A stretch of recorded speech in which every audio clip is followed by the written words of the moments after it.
Hello and welcome to RPGADAY, day 16, 2022. I know, where are the other days, OGGM?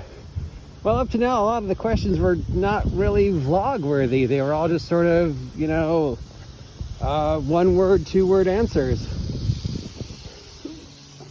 And I kind of was like, I'm not going to waste a whole vlog on something like who, where, or mentioning names or stuff that didn't really feel like it was appropriate. So yeah, a lot of them were not vlog worthy this year. Interesting. But today's question sort of brings up an interesting point. Today's question is, what is the perfect game? Yeah, that's it. What is the perfect game system? What is the perfect game experience? What is the best game on the market? What is the perfect role-playing game? I mean, what the perfect game, but I guess, if there is such a thing, a no-hitter, bottom of the 9th, Wrigley Field, Cubs are down by 2, and suddenly, they win the World Series. That would be the perfect game for me, but,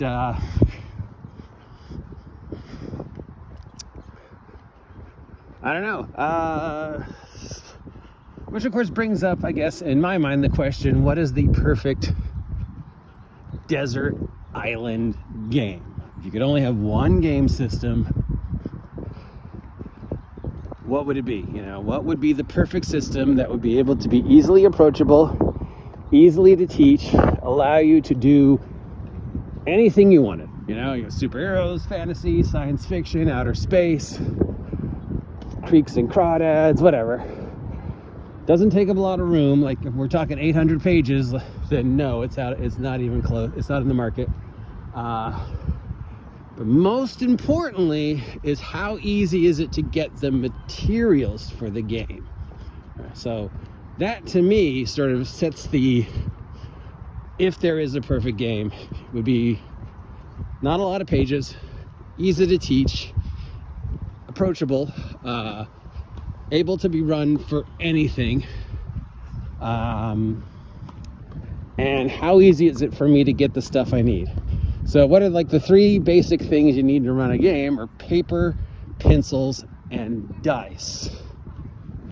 So we're breaking it down to, we know paper and pencils is pretty easy to get. Now if I'm on a desert island, I'm probably not going to be able to find paper and pencils, but still,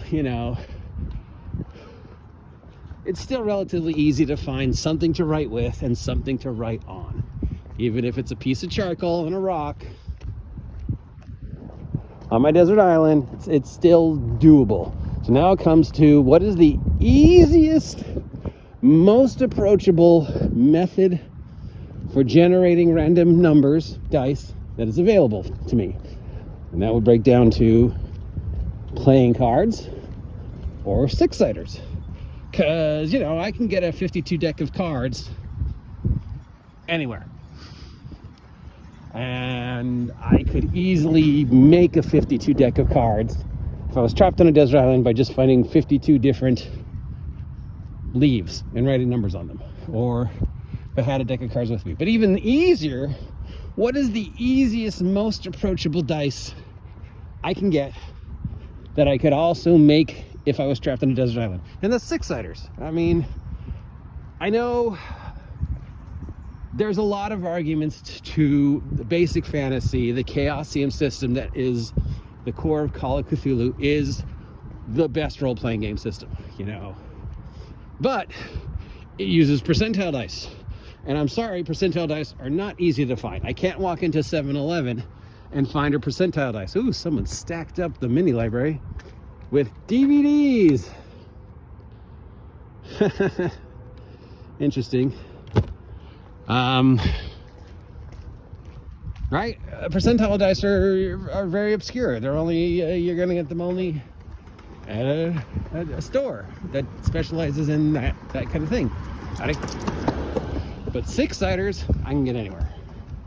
7-Eleven, I can get 6-siders. Target, 6-siders. The market, probably can get 6-siders. Gas stations, 6-siders. Finding a rock that I can draw 1 through 6 on and has 6 sides, pretty easy. Finding a rock that I could do a percentile dice to that I could do, not as easy. So if I'm trapped on a desert island, I'm looking at 6-siders. Okay, I can find a rock that I could make into vaguely a 6-sider. And very easy system,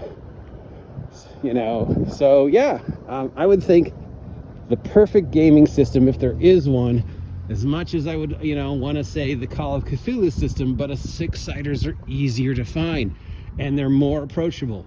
Everybody gets 6-siders. We literally grow up with them from our very first board game we're ever encountered to, Monopoly, 6-siders. Gambling, 6-siders. Craps, 6-siders. Every dice game ever, 6-siders. 1 through 6 and multipliers of 1 through 6 is very easy. So yeah, I would say easily approachable, easy to teach, doesn't take that very long to make up a character, can be usable in any system without a lot of work. So we're not talking GURPS. No, I'm sorry, GURPS is not an easy system, though it has the potential. GURPS would be up there, or a GURPS-like system would be up there, but it requires point buy and math and min-maxing, so that kind of puts it lower. But yeah, I would say if there is a perfect gaming system, I'm gonna lean towards 6-sided based systems simply because of the ease and approachability of 6-sided dice. That said, there's a reason why Call of Cthulhu is the number 2 role-playing game and number 1 in every country other than America, because the system is you can use the system for pretty much anything, but you're not going to find a percentile dice in a 7-Eleven or on a desert island. So yeah, now what 6-sided dice system is the perfect 6-sided dice system? I don't know. It's hard to top Powered by the Apocalypse, 2d6, 7 or higher. But I'm sure there's probably better systems. I don't know. I really like the V6 system from Atomic Highway, but that does require a little math. Obviously, the West End Games D6 system and its revised version, Mythic D6, is a great system. But yeah, okay. Now, perfect gaming experience that's not related to sports. I don't know. That would be, a clean, well-lit space, table and comfortable chairs, a group of friends who all, are able to show up at the same time and devote 4 hours to a game, who all know the game and know the system and come prepared and bring their own snacks and, no politics at the table. I don't care about your representation or all that other stuff. I just want to play a game for 4 hours and have a good time. I want some laughter. I want some thrills. I want some excitement. I want everybody to be invested in playing. I don't want to get into an argument with somebody about Biden versus Trump mid-game. I just want to fucking play. And then when the game's over, we clean up. Everybody says thank you. We agree to meet again as soon as we can, and we go home. That would probably be the perfect role-playing experience, if there is such a thing. Where the perfect place to have that is, I don't know. I guess somebody's house. Unless I wanted to, open it up to new players.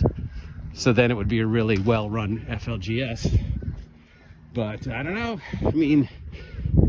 Now for just talking, like I said at the start of this, the perfect game.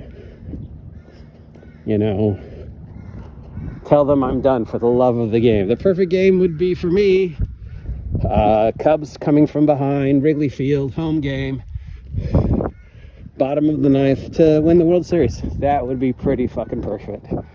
Warm beer in one hand, cold hot dog in the other hand, seats behind home base, cheering for my Cubs as they win the World Series. That would be perfect. Next best thing would probably be, Dodgers. Because I'm a big baseball fan. That would probably be, if there is a perfect game. A lot of people have argued, what was the perfect game? Jordan and Magic Johnson versus Larry Bird. There's so many perfect, a lot of things that people claim is the perfect game. But for me, yeah, that would be. But the perfect gaming experience, yeah, friends, table, well lit, everybody's prepared, everybody has their character sheets and their dice, and we're all dialed in. Perfect game system, easily approachable D6 system if such a thing exists. So yeah, that is my 2 cents of what I think the perfect game is, if there is such a thing, which I don't think there is, but if there was, that would be it. If you agree with me, let me know. If you don't agree with me, let me know. If you would rather talk about something else, let me know. What is your perfect role-playing system? Comment down below, leave a link. What is your perfect role-playing experience? And what's your perfect game? What is your perfect game? I'm the OG GM. As always, like, share, subscribe. Have a great day. Stay safe and get off my land.